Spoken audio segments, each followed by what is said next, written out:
In this video, you'll learn how to create a QR code for a PDF stored in Google Drive. First, select the folder where your PDF is stored so you can adjust its sharing settings. Next, open the access settings and change the sharing to anyone with the link. Then, choose whether you want the file to be editable or view only. Next, I'll select Editor as the permission. Then, I'll copy the link. After copying it, I'll click the Done button. Now switch to your browser tab with the QR code generator and open the QR code creation site to start generating your code.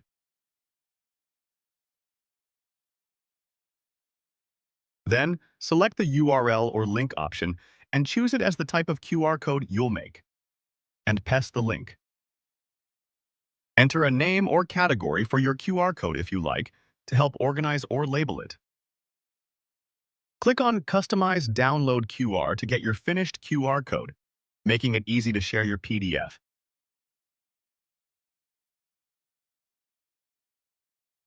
You've successfully created a QR code for your PDF from Google Drive.